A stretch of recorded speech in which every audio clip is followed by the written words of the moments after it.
What's up, folks? Coming to you from the communist state of New York. Once again, it's Mud Munitions, and I'm your host, Jeff. Something really exciting today. Out of all the videos I've done, whether it's my Glock 20, actually that one's been real successful, the 10 millimeter, but today doing something a little special, going back to the Marlin 1895 SBL. And the reason we're doing that today, I went ahead and picked up a scout scope this weekend from Vortex. So we're going to unbox the scope. We're going to talk about why I went with this scope, talk about the quality, what I think, first impressions, how the packing is, everything else. I also went with the Vortex Pro rifle scope rings. We'll do an unboxing of this, talk about overall feelings, like I said, and then what we'll do is go ahead and actually install it on my Marlin. So really excited about that. Going to do a ton more stuff like I promised you guys with this rifle.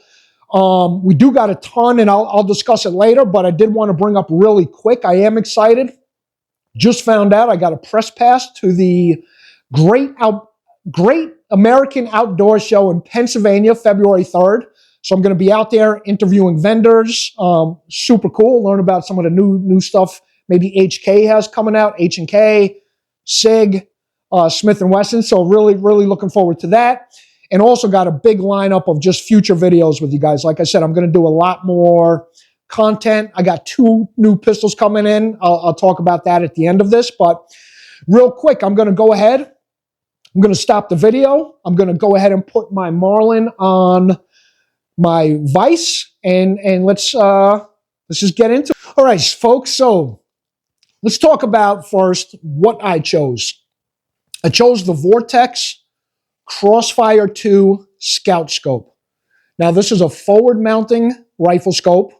The reason I went with a Scout Scope, obviously, the Marlin it's not a long-range precision rifle. And speaking about that, let me take it down, because like I said, we are going to install this scope today, and I'll change the view once we start that. So, anyway, the reason I did, once again, pick up the Crossfire 2 in a Scout Scope is I'm not going to really be shooting this gun, whether it's hunting or anything else, probably beyond 200 to 300 yards. So I don't need, once again, a precision scope. This rifle is not made for long distances, right? The 45-70 is a very powerful cartridge, but it has a lot of drop-off when you get to a certain distance. One thing I did want to point out, you guys watch my channel, you know I'm kind of new to, the lever action rifles obviously is brand new to me, right? So one thing I did want to point out, when looking at scopes, specifically Vortex and the Crossfire 2, the Crossfire 2 is a series of scopes. It can get confusing when you go on YouTube and someone's like, oh, I recommend a Vortex Crossfire 2. Sometimes what they don't tell you is there's a scout scope, there's a rimfighter scope, there's a rifle scope, there's a crossbow scope, all under the Crossfire 2 series. This specific model number is CF2-31002. That's how you know it is the scout scope. I got this in 2x7 magnification with 32 millimeter V-Plex. I forgot what you call that, but anyway. So this is the scope. Now, previously, even though I don't have much experience with these type of scopes and this particular lever action, even though I do have 150 rounds through this rifle. If you haven't seen that video, go check it out. Did a whole complete review of my initial feelings on this rifle. But with that being said, I do have experience with Vortex. I do have a red dot of theirs on my AR-15. I believe it's the Spark AR 500 dot. I believe that's the model. Anyway, I have it right up there on the wall. I'll show you later on. The reason I bring that up, I lost on that scope the little caps that screw on. And Vortex, unbelievably, not only do you get someone on the phone when it comes to customer service, but they went and sent me replacements at zero cost, which was unbelievable. So I'm a big fan of going with companies where if something goes wrong, you're going to be able to get folks on the phone that are helpful, whether that's when it comes to buying guns or accessories. Let me see if there was anything else. I had a few notes, as always, because I want to make sure I'm covering everything. I told you about the reason why I picked this, my past experience with Vortex, all the different kinds of Crossfire 2 scopes. And now let me just tell you about some of the features, at least what it says on the box. So, this is shockproof, withstands recoil and impact. That's very important. Obviously, this is a high caliber rifle. So I did look into this stuff, right? I didn't just go out and pick this up. I did a lot of research, probably about a month or two before I went and picked it up. It's got extended eye relief. That's the thing about a scout scope. Your eye is never going to be right on top of it. You never want your eye right on top of any scope, but this, I believe, gives you about 6 to 9 inches of eye relief. It might even be a little bit more than 9 inches. It's made out of aircraft-grade aluminum. It's a 1-inch diameter main tube. And other than that, you know, let's go ahead and open it up and see what this thing looks like. So I got it from Optics Planet. It came with good packaging. The box seems to be in good condition right off the bat. We'll get that out of the way. This is literally my first time opening it, so let's hope they are not any surprises. Looks pretty well packed. Have the styrofoam protection. Let's take these pieces out. Comes with a cleaning cloth. Pretty cool. Comes with a product manual. We'll check that out later on. And then the actual scope. So let's see. Pull these pieces off. Comes in plastic with a rubber band around it. Pretty cool. I wasn't sure if this actually came with lens covers, and it looks like it does. Have this little tag here. Does this say anything important? Properly mount your scope, blah, blah, blah. Let's take that tag off. But here we are, folks. Feels good quality. Now, this I would call a low budget scope. Once again, I'm not a professional, so I kind of wanted to ease my way into this. Not that I would get crazy with a scout scope anyway, but if I go ahead and pick up a bolt action rifle later this year, I'm actually thinking about 7mm PRC. Stay tuned for that, but really cool. Let's get these lens covers off. And I'm probably holding it the wrong way. There we go. Clarity looks pretty good. I mean, listen, I'm in my living room. I'll have to take this thing outside, but pretty impressed. No surprises. I was expecting pretty good quality with Vortex, even though, like I said, it is a low budget. Not sure if you can see. We'll see if we can get you a better view of that later once we get it mounted. But at this point, let me pause the camera, and I'll go ahead and drop it down a little bit so we can actually see how I get this installed. I do have a level with me. I will be showing that on camera, so stay tuned for that, and I'll be right back. Okay, so I hope this angle is okay for you folks. I also went and picked up the Vortex Pro rifle rings. After researching and everything else, everyone recommended to go with the medium height for this on this particular rifle using this scope. There's a low, a medium, and a high. Here's some measurements, etc. So I wanted to let you know that. And let's go ahead and unbox this, and then, like I said, we'll go ahead and get started. So how the rings look. Also, same thing as the scope, right? Feels like good quality. I'll tell you, Vortex never seems to disappoint, at least so far. I'm not affiliated with this company. I'm not affiliated with any company. I just give my honest opinion. So with that being said, This is the level I'll be using. I do have my rifle on the Tipman gun vise. So any folks out there. And at this point, let's go ahead and see if we can get these on. Okay, I noticed the Vortex also came with a little Allen wrench, the Vortex rings. So what we'll do, we'll go ahead. Let me change the camera, give you a little bit more of a top-down view. But before we do that, let's go ahead and make sure that our rifle is level. And it is. We'll go ahead and we'll tighten this up so it stays level. Let me just change it a little bit more. Okay, right about there. Perfect. So let me go ahead and change the view, give you guys a little bit more of a face down angle as we install this scout scope. All right, folks, at this point, what I'm going to do is take the top of the rings off. I'm not going to bore you with that piece of it. I'm going to use the Allen wrench. As you can see, I have my level. The rifle is even. I'm going to go ahead, take the top part of the ring off, get those mounted, and then we'll put the scope on. So let's go ahead and do that. Like I said, I'm not going to bore you.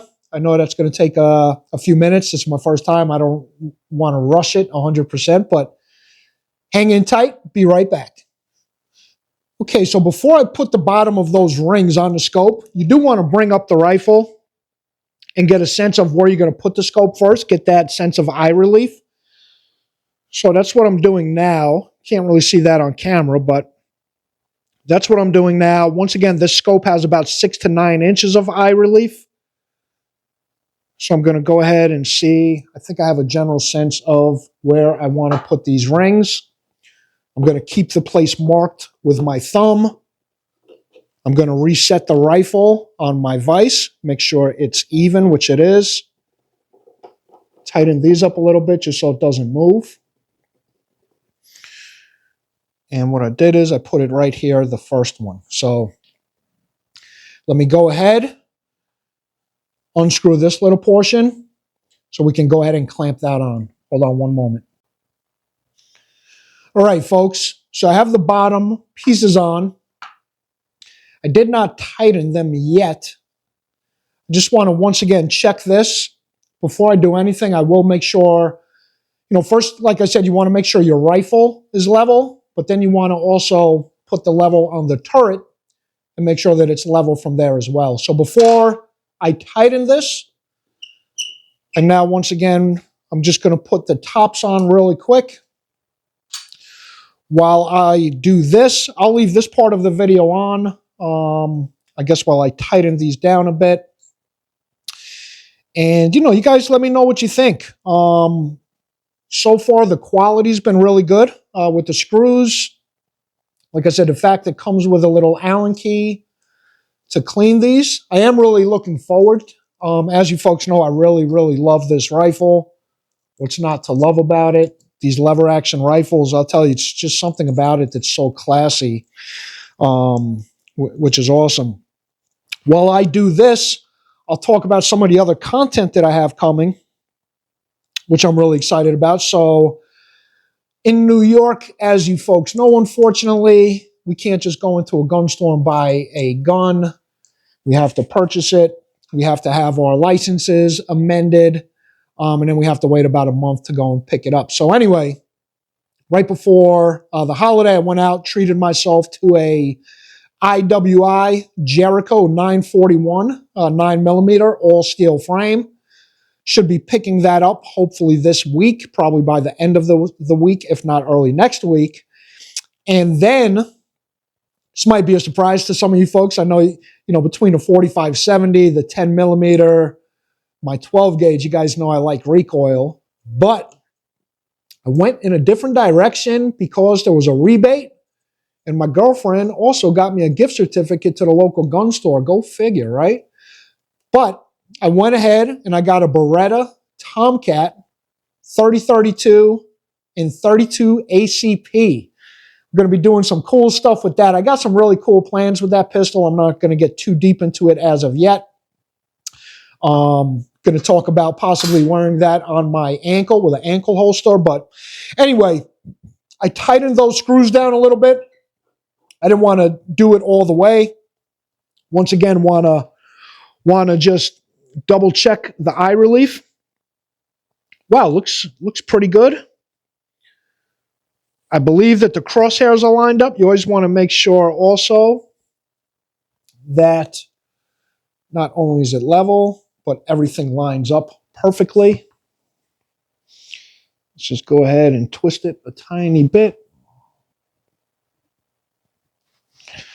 And I think we're going to be level in a minute. We are level. So I'm going to go ahead. I'm going to tighten these screws.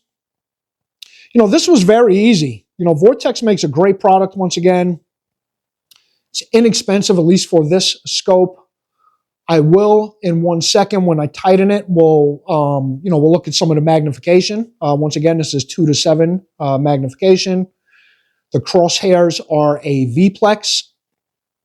And other than that, you know, I don't want to keep this video too long. These, I believe, are caps.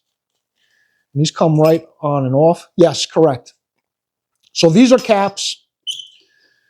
You'll have your elevation and wind adjustments right there. There's another cap here. I believe this is going to be to move it right or left. Obviously, I didn't read the instruction manual because I opened it in front of you folks and basically put it on right away. So I will be looking more into this, fine-tuning it. I will be taking this to the range. I'm really hoping this weekend. I'll show you some ammo that I'll be using, and then we'll wrap up this video. All right, folks, so I'll tell you what, that was pretty easy. You know, I'm really impressed once again. I don't think it takes a rocket scientist to put together a scout scope, especially on a gun that already has a rail. But hey, for all you folks that stuck around for the end of this video, really appreciate it. I do want to call out, listen, I've only been doing this a few months. We've already exceeded 800 subscribers, which is crazy. We're moving quick. Once we hit 1,000, I'm going to do some kind of giveaway. I'm going to call out some of you guys, my most loyal subscribers that always comment, always give me feedback. And for you folks, I just want to call out some of the other stuff I got coming for 2024. This is stuff at a minimum I'm going to be doing. But like I said, I got the IWI Jericho coming. We're going to do an unboxing of that. We're going to get 1,000 rounds through that pistol quick. We're going to start off with 500. We're going to move to 1,000. I already ordered some custom grips for that gun. We're going to throw those on it. I got a special holster outside the waistband coming for that pistol. So we'll do that. My Beretta Tomcat. I'm going to talk about that as a backup pistol, maybe a bathroom Beretta, right? You always got to be protected in the bathroom, but I'm going to do some cool stuff with that pistol. I got something really cool planned for that. I don't want to give away the surprise, but let's just say this. Pretty much as soon as I get that Beretta Tomcat, going to do an unboxing video, show you the holster. We're going to get that to the range. We'll probably do first 50, 100 rounds with that, 32 ACP, and then I'm sending it off. We're going to do something custom with that. Stay tuned. Outside of that, I'm going to get back into my Shit Hits the Fan series. We're going to do more of the contents of my bug out bag, right? We're going to do some taste testing of some of these MREs. We'll do some fighter stuff. We'll talk about bugging in. If you haven't seen my bugging out video, go check that out. But now we're going to do some really cool Shit Hits the Fan stuff from an urban environment and things like that. We'll talk about pocket carry. We're going to talk about more things like concealing big guns, my Glock 20, 10 millimeter, you know, get more into belts and everyday carry with that. Talk about my range bag. And we got some other cool things with the Marlin. I'm thinking about a sling. I'm going to get the Wild West, the Happy Trigger Kit. I think that's something I'm going to do. You know, these Marlins, I didn't cover it in my unboxing video, but there's a lot of play in these triggers. So I want to get rid of that play as part of that kit. I think I'm also going to get a different extractor pin and one of these magazine followers. Right now, you guys can't tell in there, But you see that red, that's plastic. I'm going to go ahead and part of that kit, you get an aluminum follower. So really got a lot of cool stuff coming up. Like I said, we'll do some also stuff in my Jeep, do some solo camping, how I use that or might consider that one day as a shit hits the fan vehicle. And then we're finally going to do a review. I know I've been promising it, both indoor and outdoor on my Streamlight TLR 7A. So anyway, thanks for tuning in. Just wanted to let all my subscribers know what else we got coming. And that's just right off the top. We're going to do a lot more than that. Once again, just to reiterate, I'm also going to be at the NRA Great American Outdoor Show, February 3rd in PA. Looking forward to that. This is my first time covering any event on this new gun channel. SHOT Show, we're coming next year. I tried getting in this year. I didn't have enough subscribers. It's all good. But I think, you know, keep doing videos like this on the Ruger. And, you know, everything's going to come, man. So stay tuned, guys. Appreciate all the support, all the love. Stay 2A safe. Talk to you soon.